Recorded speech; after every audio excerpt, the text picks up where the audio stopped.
Assalamualaikum dan salam hujung minggu buat semua penonton setia Nona. Hari ini Mira pasti ramai yang mengambil kesempatan dan peluang untuk meluangkan waktu bersama insan yang tidak pernah lelah dan jemu mengasihi dan menyayangi kita. Selamat Hari Ibu Mira ucapkan kepada semua insan teristimewa yang memegang tahta sebagai ibu, mak, mama, mami, bonda, umi atau semua panggilan indah yang diberikan. Meskipun peranan dan tanggungjawab ibu begitu besar dalam mendidik anak-anak, ibu tidak pernah mengeluh dan berputus asa demi kebahagiaan dan kejayaan mereka. Setiap penat lelah dan pengorbanan mereka wajar dikenang dan dijadikan inspirasi. Sebagai ibu, Mira juga sentiasa meminta nasihat daripada mama dan menjadikannya contoh terbaik dalam membesarkan Anaki dan Arisa.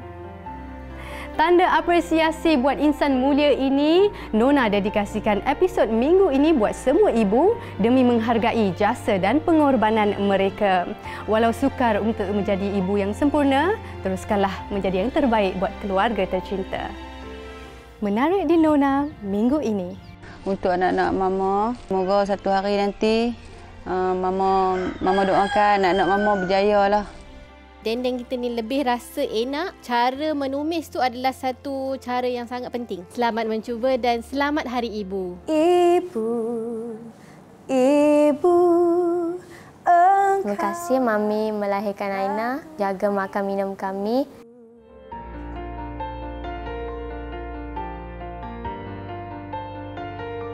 Bagai bulan jatuh ke riba, begitulah ibarat kehidupan Siti Asma Ahmad ketika dia dikurniakan 5 cahaya mata berharga. 3 daripadanya adalah permata hati lelaki yang pastinya menjadi impian ibu-ibu. Biarpun memiliki ramai anak lelaki, Siti Asma bersyukur kerana wira-wira inilah yang menjadi penguat jiwa dan membantu meringankan tugasnya di rumah. Siti yang sibuk mengusahakan kebunnya di Yan Kedah mengakui dirinya cukup bertuah kerana anak-anak sentiasa membantunya di kebun mahupun di rumah. Tidak kekok dan janggal mengendalikan urusan memasak dan mengemas, mereka akan memastikan keadaan rumah sentiasa bersih dan makanan sudah siap terhidang setiap kali Siti pulang dari kebun. Istimewa Nona menelusuri sosok seorang ibu hebat yang berjaya membentuk anak-anak yang bertanggungjawab dalam Inspirasi Ratu Hatiku. Gunung Jerai menjadi saksi coretan teladan sebuah keluarga yang menetap di Yan Kedah. Stigma dan budaya masyarakat kita meletakkan tugas membantu ibu melakukan kerja rumah menjadi tanggungjawab anak perempuan. Namun sebaliknya buat keluarga ini, berkat didikan hebat seorang ibu, anak-anak lelakinya ringan tulang menyingsing lengan membantu ibu. Tular di media sosial, ini kisah Siti Asma dan anak-anak hebat yang menjadi wira ibu mereka. Kak ada 5 orang. Seorang lagi dia kerja askar. Macam rutin harian kak pergi kebun. Pergi kebun macam hari cuti pergi dengan anak menjala, memuka ikan apa semua kan. Jadi kalau macam anak kak depa selalu tolong kak lah. Tengah hari kak balik tu depa masak kak balik makan je lah. Lalu mak mai pukul 8.30 atau pukul 8.4 lah. Lepas tu mak lalu kutik pucuk ubi. Lepas tu mak balik masak pula. Lepas tu Dennis pun macam nak tolong mak lah. Dennis selalu tengok ibu bekerja berkebun, masak. Dennis tak sanggup sangat tengok dia kerja teruk sangat. Dennis dah besar dah, patut kena tolong mak bagi meringankan beban mereka. Saya pagi tu bangun pergi sekolah ke 7. Tu balik sekolah ke 1. Balik tu saya tolong mak saya masak. Kemas rumah lepas tu. Macam tu lah. Saya tolong ibu ni sebab nak ringankan beban dia. Nak bagi dia tak penat sikit. Bagi dia rehat sikit. Melihat pengorbanan insan tersayang, timbul rasa tanggungjawab untuk meringankan tugas ibu di rumah. Semuanya dengan kehendak dan kerelaan sendiri sudah menjadi rutin Danish dan Irwan untuk turun ke sawah Bendang bagi meraih tangkapan untuk dijadikan juadah harian. kerap sekali kok bawa dia pergi berkelor. Kan, bawa pergi berkelor. Rutin kok macam tu. Pergi bawa pergi berkelor, tak mau bagi depa berkawan sangat, biar berkawan dengan kok tak apa. Sebab ayah depa kan sibuk kerja kan. Jadi kok bawa pergi berkelor. Jadi di situlah depa belajar. Ikan lampam. Ikan lampam.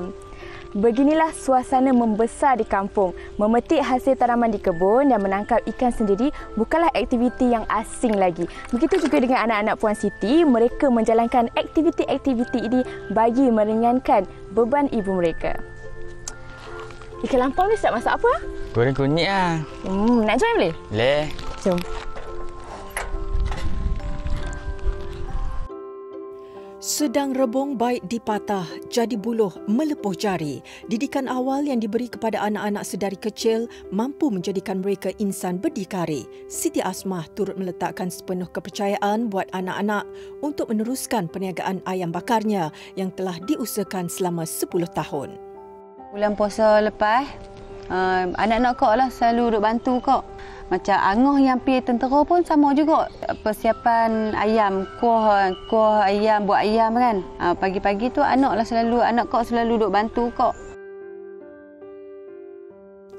Membesarkan anak-anak adalah tugas hakiki insan bergelar ibu dan bapa. Siti Asmah tidak pernah lelah membesarkan 5 orang anak, terutama anak istimewanya Nur Syakinah.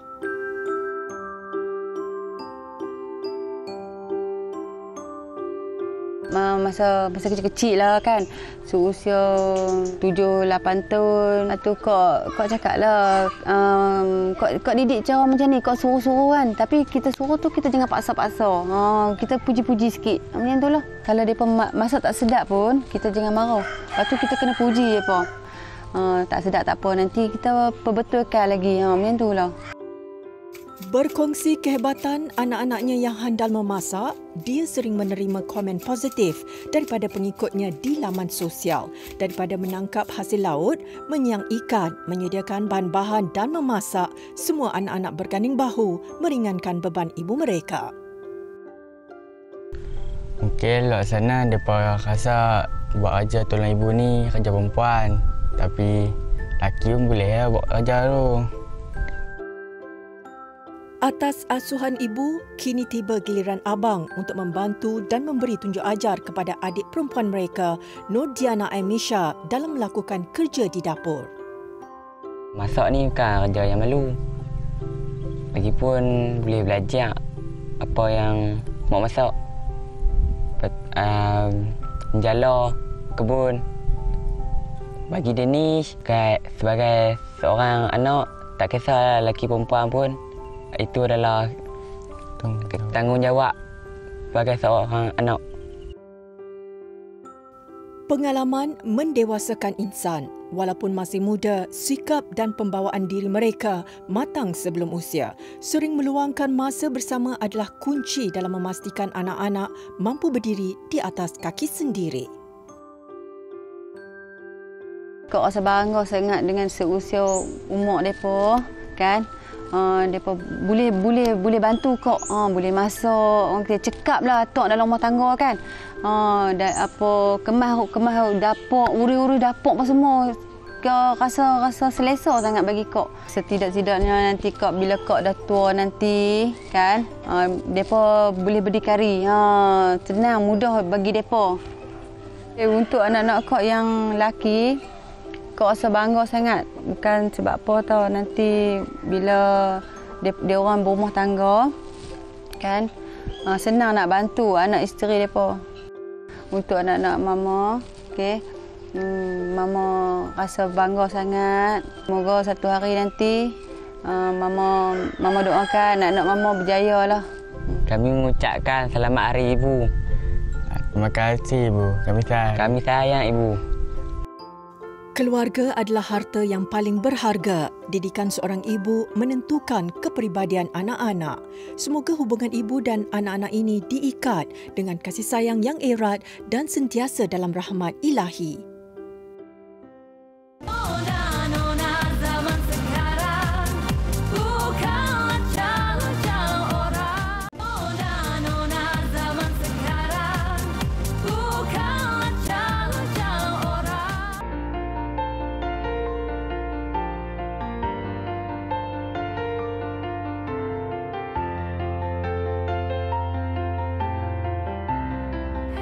Air tangan ibu tiada tolok bandingnya.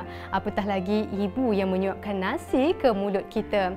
Walau hanya sekadar telur goreng dengan kicap, itulah hidangan paling enak yang membuatkan kita sentiasa merindui masakannya. Sebut sahajalah menu apa yang kita inginkan, ibu pasti mengutarakan janji. Sempena meraihkan Hari Ibu, apa kata sebagai anak anda hidangkan menu istimewa buat ibu tercinta? Tak ada idea? Jom kita bersama Wirda Zulkifli yang sudi berkongsi menu istimewa dendeng daging salai yang boleh dijadikan juadah sempena meraihkan Hari Ibu.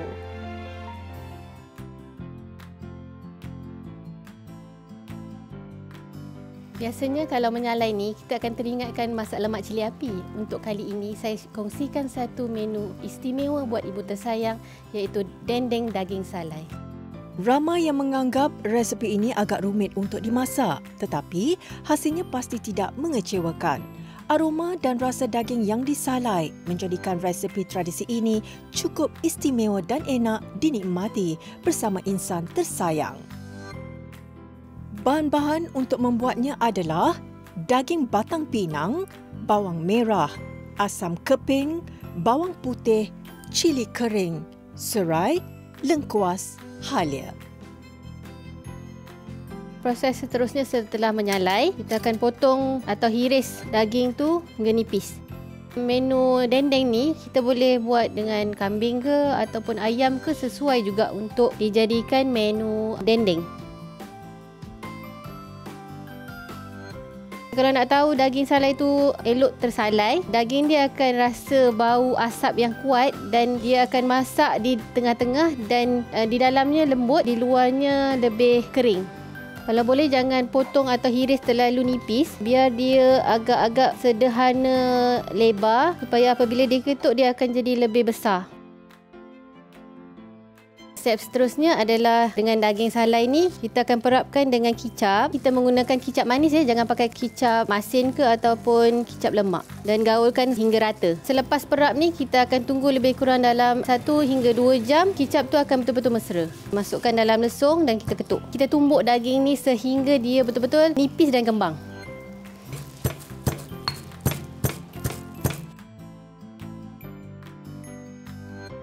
Okey, untuk step seterusnya kita akan mula memasak. Setelah minyak mulai panas, masukkan daging yang telah disalai. Daging digoreng garing untuk memastikan teksturnya enak dan mudah dimakan. Untuk step goreng daging ni tak perlu lama sebab kita dah menyalai, kita dah menumbuk dan proses yang agak singkat. Kalau agak-agak minyak tu agak sikit, kita boleh tambah minyak lagi. Kalau nak tahu macam mana dia dah masak ke belum, daging ni akan terlerai daripada isi dia. Biasanya daging dendeng ni dia dikenali dengan lauk yang kering. Sekarang ni kita boleh angkat daging dulu. Kita masukkan bawang putih, bawang merah.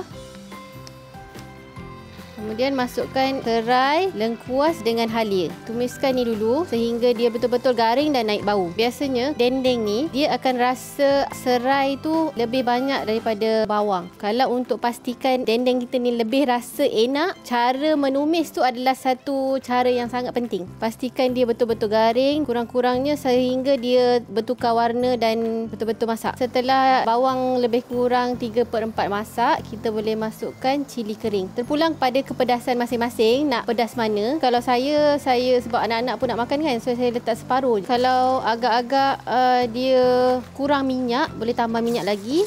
Sebab ini proses menggaringkan bahan tumisan, dia kena minyak yang cukup. Kalau api besar lebih kurang dalam 20 minit lah. Kalau untuk api kecil lebih kurang dalam setengah jam. Sekarang ni bahan tumisan kita dah mula garing. Step seterusnya kita akan masukkan daging. Masuk sekali dengan minyak-minyak daging sekali. Kacau-kacaukan dia sehingga betul-betul sama rata dengan kuah.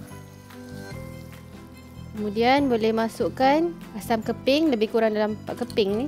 Kita bagi dia betul-betul mesra lebih kurang dalam 15 minit dengan api yang sederhana. Bahan perasa seperti garam dan gula boleh ditambah mengikut selera masing-masing.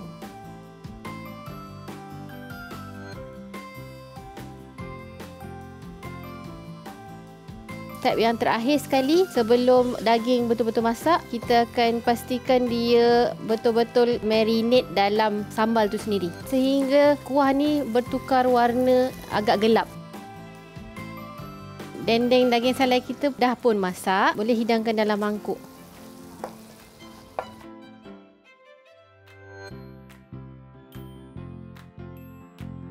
Okey, dendeng daging salai kita telah pun siap. Selain dapat dinikmati dengan ketupat, nasi empit dan lemang, kita juga boleh nikmati dengan nasi dan roti. Selamat mencuba dan selamat Hari Ibu. Sajian dendeng daging salai ini boleh dinikmati dengan pelbagai cara dan ia enak dan sesuai dihidangkan untuk ibu tersayang.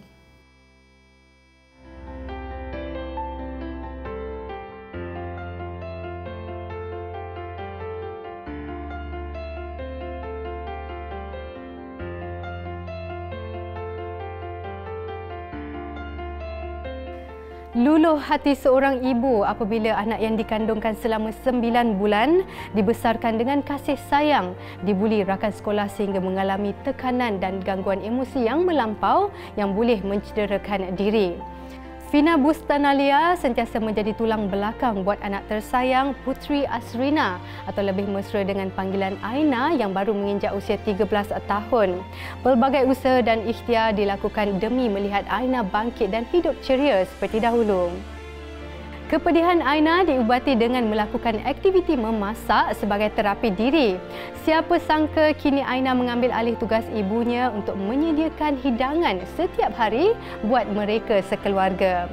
Ikuti bagaimana Fina menyokong puteri sulungnya ini bangkit daripada tekanan dan melalui kehidupan dengan positif. Sikap anak-anak adalah cerminan didikan ibu bapa. Bak kata pepatah, melentur buluh biarlah dari rebungnya. Namun dalam membesarkan anak yang sedang meningkat remaja bukanlah satu tugas yang mudah. Ibu bapa berperanan penting dalam menerapkan nilai positif kepada mereka. Fina Bustanalia berkongsi peranannya sebagai ibu dalam memberi nilai positif buat permata hati sulungnya, Putri Asrina yang pernah melalui fasa dibuli di sekolah sehingga hilang semangat untuk belajar. Mami memang jenis yang bertanya, kakak macam mana? Okey tak sekolah? Kakak okey tak sekolah? Memang jenis yang bertanya. Tapi ada satu masa kita suri rumah kan kita banyak kerja dengan ada baby lagi, dengan nak buat, nak masak, dengan nak semuanya kan. Ada satu masa tu kita macam bila anak balik mengadu hal-hal yang kecil-kecil ni kita macam kenapa benda kecil pun nak mengadu macam tu dia kita rasa macam tak perlu kot mengadu, saya terlalu sendiri kat sekolah. Deep kan dekat perasaan seorang ibu macam kenapa sampai tahap macam tu kan. Lepas tu cakap dengan dia then tak boleh nak cakap apa, then kita terus peluk. Oh kakak kenapa baru sekarang bagi tahu? Mami kakak tak nak susahkan mami, kakak tak nak peningkan kepala mami. Mami dah banyak masalah apa semua kan.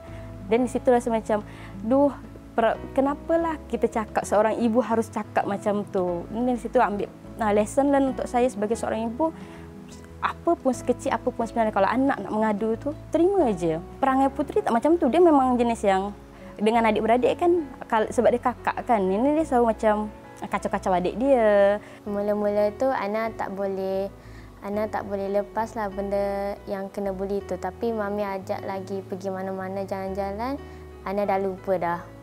Lepas tu Ana enjoy lagi aktiviti yang lagi. Mami selalu cakap, kakak jangan risau, kakak ada family, kakak ada mami, ada papa, ada adik, kakak bercerita kat mami. Jadi Ana lepas mami cakap macam tu, Ana ceritalah semua benda. Jadi Ana tak dendam dah. Sebagai ibu, Fina sentiasa berusaha mencari jalan untuk Aina bangkit dari saat sukarnya mengharungi kehidupan yang masih mentah ini. Pelbagai aktiviti dilakukan dan Fina mula menyedari bakat anaknya ketika beraksi di dapur. Aina mampu berkongsi air tangannya bersama keluarga sehingga ia tular di media sosial. Kebetulan Aina masa tu buat kuih. Tak silap dia buat satu kuih. Lepas tu tengok dia buat kuih, tak sangkalah video tu dapat banyak sambutan. And then bila kita tengok dia macam happy. Wah kakak, banyaknya orang macam menyokong kakak kan buat ni kuih apa semua. Why not kita kakak keep on je minta sebab dah banyak pun permintaan kan. Nak kakak Aina masak ni, nak kakak Aina masak ni, nak kakak Aina masak ni. Okey. Kita orang pun macam okey jom kak kita buat video masak-masak. At least mengisi masa lapang dia, apa semua. Ana memang minat dengan masak.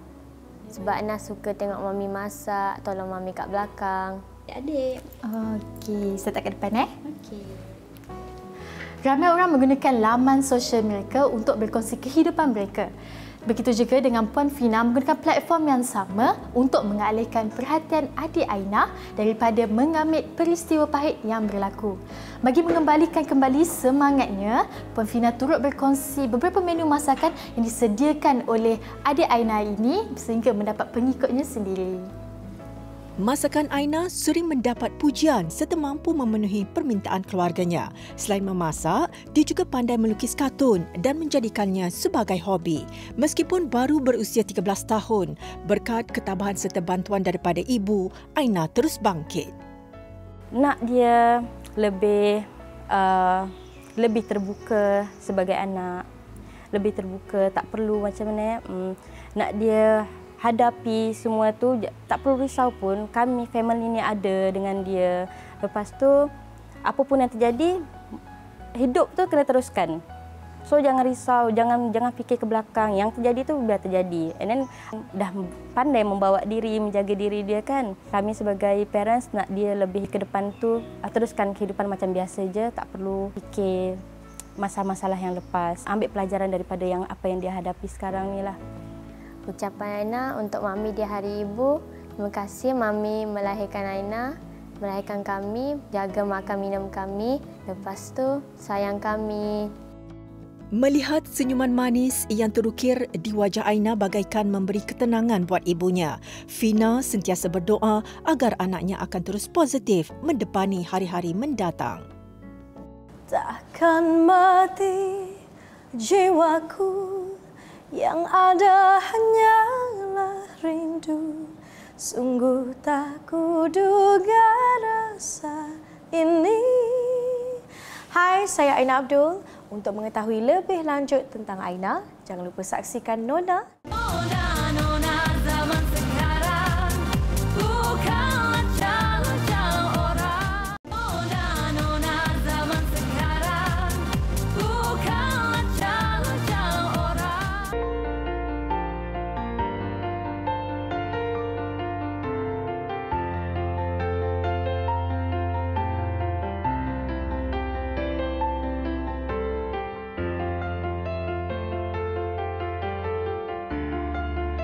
Kediaman 3 tingkat yang terletak di Puchong Selangor menjadi lokasi pilihan Nona minggu ini. Memilih konsep moden dengan gaya mewah. Pemiliknya Raja Muhammad Sharifuddin Raja Mahmud dan isteri Nur Haidawati Abdul Malik menjadikan rona putih dan hijau zamrud sebagai latar warna utama pada hampir keseluruhan kediaman. Sebaik melangkah masuk ke ruang kediaman yang berkeluasan 3,750 kaki persegi ini, bahagian dapur merupakan ruang pertama yang terletak bersebelahan pintu masuk. Diikuti ruang makan yang lebih berkonsep terbuka juga daripada rona yang sama. Bagi menghidupkan gaya moden pada bahagian ruang tamu, pemilihan perabot dan juga hiasan dekorasi diatur rapi dan tidak berlebihan agar tampak lebih selesa dan menarik.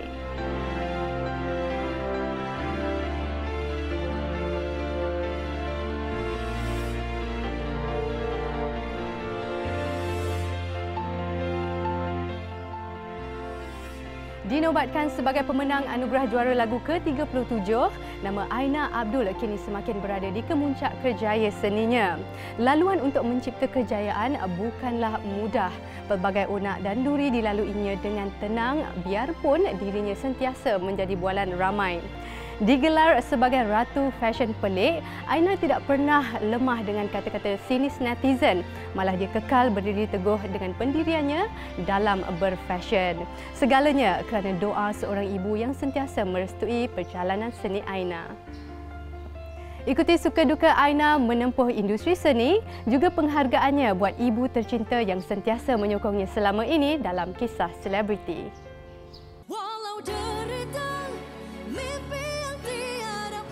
Biarpun dilanda pelbagai kritikan dan menjadi bualan netizen, ia tidak pernah melunturkan semangat Aina Abdul untuk terus berjaya sebagai anak seni. Aina sudah membuktikan kehebatannya sebagai penyanyi dan komposer yang berbakat besar. Saya dah menyertai pertandingan memang dah lama. Pada mulanya saya dipaksa untuk menyanyi kerana saya ni seorang yang pemalu. Orang kata bakat tu alhamdulillah ada, tapi tak pernah rasa macam oh maybe I can be a singer or something. Tapi lama-lama benda tu macam this can be a career. Menerima julukan sebagai Ratu Fashion Pelik, Aina tidak cepat melatah. Dia gemar bereksperimentasi untuk memberi kelainan dalam setiap persembahannya. Bagi saya pelik itu adalah keistimewaan Aina Abdul. Pada mulanya kita berani mati je berfashion pelik ke atau whatever people want to say unique ke eccentric. Tapi bila we are trying to be consistent dengan image sebegitu, so now benda tu dah menjadi trademark saya. I'm more than happy and grateful sebab kerana komen-komen mereka itu membuatkan saya lebih nak berusaha untuk tampil different. Bukan satu laluan yang mudah untuk Aina berada pada tahap seperti hari ini. Kesabaran sentiasa disemat erat demi memastikan perjalanan seninya tidak ternoktah di tengah jalan. Kita mesti ada impian nak berjaya, cuma lambat atau cepat tu di tangan Tuhan. And diberi anugerah macam sekarang ni, saya pun tak sangka. Bagi saya masih dikira dalam jangka masa yang singkat menjadi anak seni daripada tahun 2014 melalui program TV3 Mentor Legend. Jadi I think that's like a normal duration lah. Berada di kemuncak kerjaya dilihat sebagai satu cabaran besar buat diri Aina. Pelbagai strategi dan perancangan perlu diatur untuk dia terus kekal relevan dalam industri seni. Saya rasa saya masih baru lagi dalam bidang ni. Masih banyak tahun lagi yang saya nak kena tempuh. Cara untuk maintain tu sebenarnya kena sentiasa keluarkan produk. Contohnya, cara kita berpenampilan, bawa diri kita. Dan macam saya, memang target setiap tahun saya akan keluarkan at least 5 lagu. Bila saya release lagu pertama, lagu kedua, lagu ketiga, automatically pendengar akan dengar lagu yang pertama saya release. Sebab sekarang ni dunia social media, streaming platform. So berkait. Jadi bila orang dengar satu, orang akan dengar 10 yang lain. Kemunculan di pentas anugerah juara lagu bukanlah sesuatu yang asing bagi Aina. Karya terus hidup yang dinobatkan sebagai pemenang trofi berprestij AJL ke-37 adalah titik perubahan dalam perjalanan karier seni Aina. Bahkan mengadakan konsert tidak lama lagi, ia adalah hadiah buat peminatnya yang tidak pernah putus memberikan sokongan. Lagu Terus Hidup adalah lagu yang paling bermakna buat saya. Saya rilis lagu ni tahun lepas. Tapi lagu ni mula dikenali sekarang selepas AJL. Bila saya siap je lagu ni, I know that this song is going to be the most meaningful song to me. I want to talk about my father. Dan selain tu, saya juga tengah fokus untuk persiapan konsert saya yang akan diadakan pada akhir tahun ni. Menceburi diri dalam dunia hiburan seawal usia remaja, banyak perkara yang perlu dikorbankan. Pelbagai pengalaman ditempuhinya dengan tabah demi meniti sebuah kejayaan. When we have so many night di tempat-tempat yang orang kata macam a bit controversial for hijabista, but when we did that so many night, menyanyi kadang-kadang orang datang, kadang-kadang orang tak datang, kekecewaan tu lama-lama akan menjadi satu semangat dan keberanian yang saya pegang sampai sekarang. Sebab I've been through worse things before. Kalau saya nak complain saya punya show sekarang ke, saya tak boleh complain because I used to sing in a worse condition. Walaupun nak bekerja keras untuk mata pencarian, but at the end of the day, it's not about how much money you made, how many achievement you have. Buat kerja macam biasa, jangan lupa have fun untuk diri sendiri. Siapa idola Aina? Idola saya adalah Datuk Sheila Majid. Kalau Aina bukan penyanyi, siapa Aina? Kalau saya bukan penyanyi, saya rasa saya menjadi seorang guru vokal. Makanan kegemaran? Makanan kegemaran saya currently I am very into laksa Penang. Warna kegemaran? Warna kegemaran strangely tahun ni saya sangat suka warna pink. Hobi Aina? Hobi Aina buat masa ni saya suka tidur. Lokasi percutian idaman? Lokasi percutian idaman saya teringin nak pergi ke Italy. Okey, kriteria lelaki idaman? Terus tersenyum. Kriteria saya suka orang yang lawak. Okey Aina, bila nak kahwin? Kalau saya cakap jodoh itu rahsia Allah mesti klise kan. Tapi gitulah. Sekarang ni saya tengah busy bekerja. Who knows, saya pun tak tahu. Tengoklah macam mana. Sokongan daripada ibu banyak memberikan inspirasi kepada Aina dalam usaha melebarkan sayapnya sebagai anak seni. Dia sangat bersyukur kerana dikurniakan seorang ibu yang sentiasa memahami minat dan kerjayanya. Wishlist Aina adalah untuk bawa ibu pergi umrah. Kenangan keliling Kaabah membuat tawaf. Kenangan yang paling manis sebab saya dapat pegang tangan ibu saya. Complete the umrah punya journey. Mak saya seorang cikgu. Selalu busy, ada buat tuition lagi. She has very less time with us. Tapi semenjak kematian arwah ayah saya, time tu Ma dia berubah 360. Beliau menggalas tanggungjawab seorang ayah dan of course seorang ibu. Jadi pengorbanan yang dia lakukan untuk saya tu so many things. Tu Ma, thank you so much for everything that you've done. Always saying yes to my decision, but also to say no to things that you know that is not good for me. Thank you for being the inspiration dan kekuatan untuk saya bergerak sebagai seorang anak seni. Kepada ibu saya yang bernama Zaini binti Abdullah, this is for you. Ibu, ibu, engkaulah ratu hatiku. Selamat Hari Ibu. Cabaran dilaluinya dengan tabah. Gadis yang tidak pernah kenal erti mengalah ini bertekad untuk terbang lebih tinggi dan berharap karya seninya akan dikenang sepanjang hayat. Sesekali mengenakan pakaian sedondon pasti dapat menguatkan kemesraan antara ibu dan anak. Bukan sahaja manis dipandang, malah secara tidak langsung ia menampilkan gaya yang mempesona. Minggu ini Nona kongsikan antara koleksi casual dari DR Co yang sesuai digayakan pasangan ibu dan anak.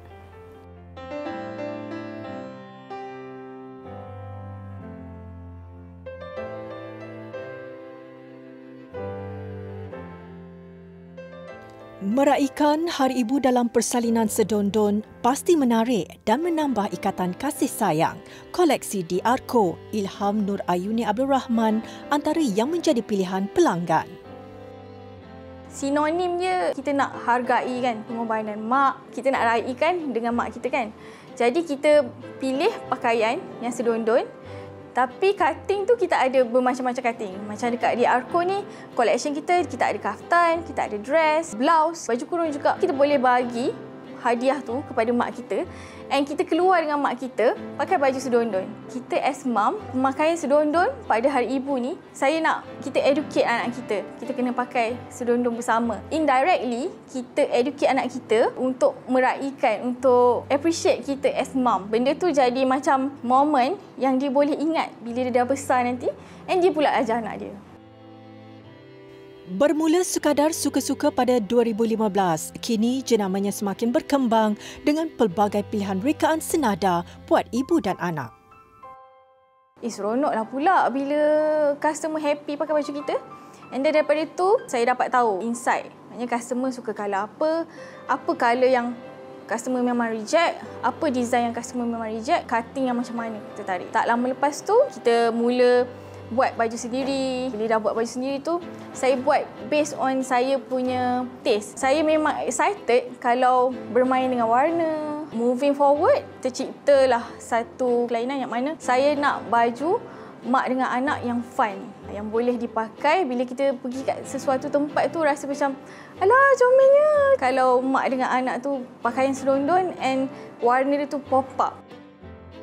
Sukar mendapatkan persalinan sedondon yang selesa menjadi pemangkin semangat untuk ibu kepada seorang cahaya mata ini untuk terus berkarya. Cabaran dia untuk memahami apa sebenarnya yang ibu dengan anak ni betul-betul nak. Maknanya dari segi cutting, dari segi colour. Sebelum ni kita ada buat beberapa tau. Contoh macam kaftan, contoh macam dress kan. Tapi ada colour yang tak dapat perhatian. Daripada tu kita cuba improve lagi kita punya design. Improve lagi. Maknanya kalau mak tu kata baju ni tak ketat lah. Baju ni saya malulah nak pakai. So kita improve, kita longgarkan sikit. Itulah cabaran dia. Maknanya kita tak ada siapa nak refer. Kita cuba buat yang Malaysian friendly. Selain harga berpatutan, corak fabriknya yang menyelah menambah seri dalam potongan gaya yang ringkas. Lantaran itu, tidak hairanlah label ini semakin mendapat tempat dalam kalangan peminatnya. Kalau sekarang ni, kita dah moving kepada fabrik. Kita memang nak fabrik yang selesa, yang ringan, yang tak jarang. Just nice, yang boleh pakai lama. Pemilihan corak, memang nak sangat corak-corak yang fun, yang bila pakai tu dia nampak energetik sebab warna ni memainkan peranan dalam mood kita. Kita pakai baju warna pink macam ni contoh, lepas tu anak kita kat sebelah warna pink, dia jadi macam comel, dia macam crowd attention tau. So, pemilihan warna yang feminin adalah yang diberi keutamaan dengan fabric tu. Selain pemilihan fabrik yang tidak panas, kualiti kain juga adalah penting untuk menghasilkan pakaian kanak-kanak bagi mengekalkan keselesaan dan tahan lama. Pemilihan tu kita nak bos mak dengan anak selesa. Kalau cutting macam ni, fabrik macam ni, mak ni pakai tak? Ataupun untuk anak dress macam ni, cutting macam ni, fabric macam ni, anak boleh pakai lama tak? Saya suka sangat, saya excited bila tengok warna-warna yang ceria, yang pop-up, yang vibrant. Walaupun saya pilih yang pastel, saya kena imagine sendiri. Kalau tengok benda tu, ini mak pakai cantik tak? Kalau anak pakai cantik tak? Bunga dia besar sangat tak? Bunga dia kecil sangat tak? Nampak suram tak? Ataupun nampak macam awkward tak kalau mak dengan anak pakai? Perancangan akan datang, pemilik jenama ini berhasrat untuk melebarkan pasaran pakaian sedondon ibu dan anak ke peringkat yang lebih jauh. Saya nak explore lebih kepada aksesori mak dengan anak, scrunchie, twilly. Saya nak lebih explore warna-warna dengan corak. And saya rasa ini opportunity yang bagus untuk kita jadikan mak dengan anak ni special. Maknanya orang ingat Arko, orang ingat mak anak.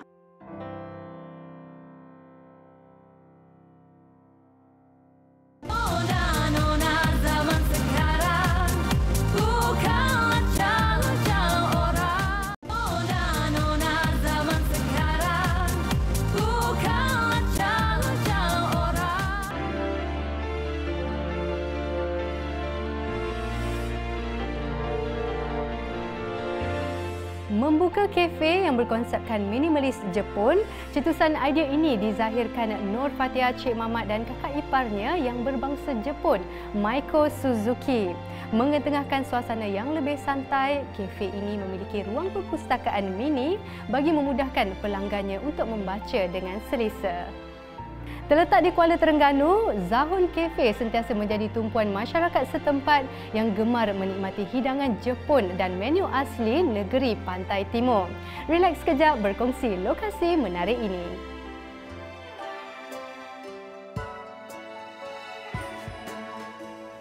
Daripada sebuah angan-angan, kini menjadi realiti. Kafe yang terletak di Jalan Sungai Rengas, Kuala Terengganu ini sudah beroperasi sejak setahun yang lalu. Kafe Zahon tampil berbeza dengan membawakan konsep ala Jepun ke negeri Pantai Timur dan sesuai sebagai lokasi bersantai. Idea tu daripada angan-angan daripada zaman sekolah lah. Tapi bila kita start nak fikir nak buat tu, masa kita dah stres kerja corporate apa semua tu, kita konsult dengan kakak ipar saya lah yang orang Jepun tu. Kita konsult dia konsep apa yang kita nak bawa dekat Terengganu ni yang lain daripada yang lain. Sebab dekat Terengganu ni kalau kita tengok kafe banyak dan yang mostly yang diorang buat Korean food, western semua tu dah banyak. Tapi kita tak nampak lagi yang kafe Jepun yang macam home cook macam kita buat ni lah. So kita konsult dengan kakak ipar, apa kata kita macam bawa konsep tu datang ke sini. Penggunaan perabot kayu dan rona neutral untuk rekaan kafe ini mewujudkan suasana tenang dan santai. Pelanggan bukan sahaja dapat meluangkan masa dengan membaca variasi pilihan bahan bacaan yang disediakan di sini, malah boleh juga menyumbang buku-buku terpakai untuk manfaat bersama. Sebenarnya saya ni peminat muji. Memang sangat-sangat minimalistik lah. Dan saya pergi carilah sort mana perabot. Fokus utama dia untuk orang relax. Datang kafe ni, first dalam mind dia, diorang nak relax. Diorang nak baca buku, dia nak buat kerja, dia nak buat assignment semua tu. Fokus utama dan untuk customer kita tu relax lah. separuh daripada koleksi buku ni daripada personal collection dan kita beli masa nak buka kafe ni. Selebihnya adalah masyarakat punya donation. Dan kita juga ada program yang mana customer boleh donate dan kita akan bagi free drinks or free dessert, macam itulah. Selain daripada dapat membaca buku-buku yang ada di sini, jangan lupa untuk mencuba menu Jepun yang telah diolah sesuai dengan citarasa masyarakat Malaysia. Menawarkan makanan dan minuman yang unik, anda dapat menjamu dan menikmati suasana yang mendamaikan dengan alunan muzik Jepun. Jom cuba! Setiap sajian yang ada di sini adalah resepi Maiko Suzuki yang telah diolah Nur Fatihah bagi mencipta rasa yang unik dan enak sesuai dengan selera tempatan. Umai!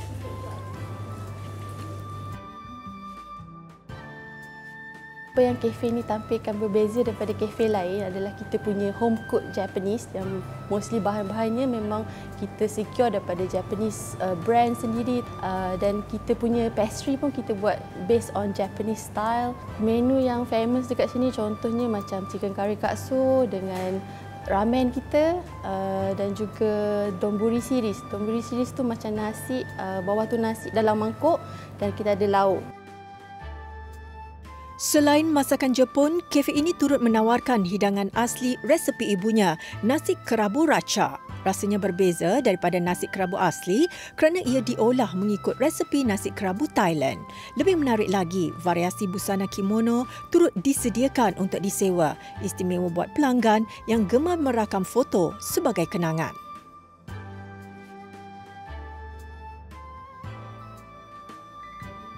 Macam sewaan tu kita ada provide macam maintenance fee lah untuk RM5 per 2 hours untuk diorang sewa, dan kita boleh pakaikan kimono pada orang yang tak pandai pakai itulah, dan diorang boleh ambil gambar.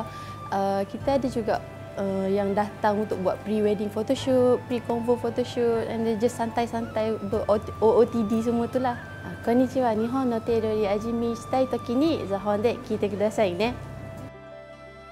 Tidak perlu terbang jauh ke negara matahari terbit untuk menikmati pelbagai hidangan Jepun. Di sini pun ada. Dengan suasana nyaman yang ditawarkan, kafe ini sesuai untuk dijadikan tempat bersantai anda bersama orang tersayang.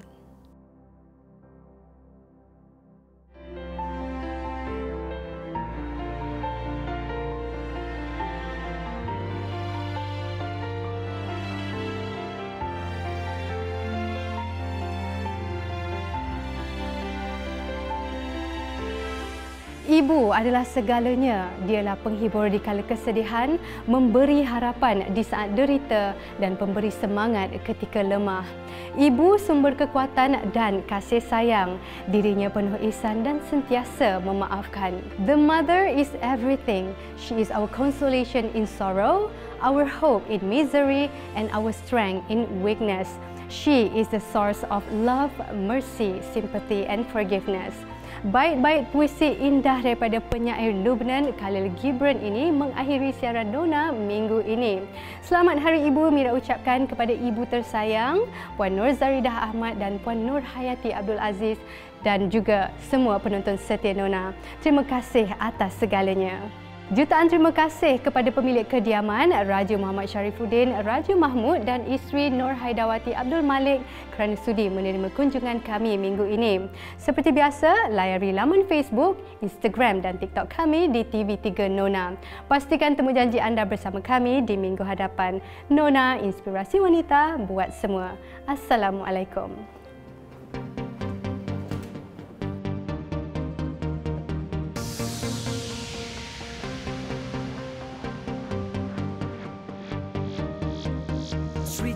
Sri Kandi masa kini yang bekerja ya juga ibu dan istri cabaran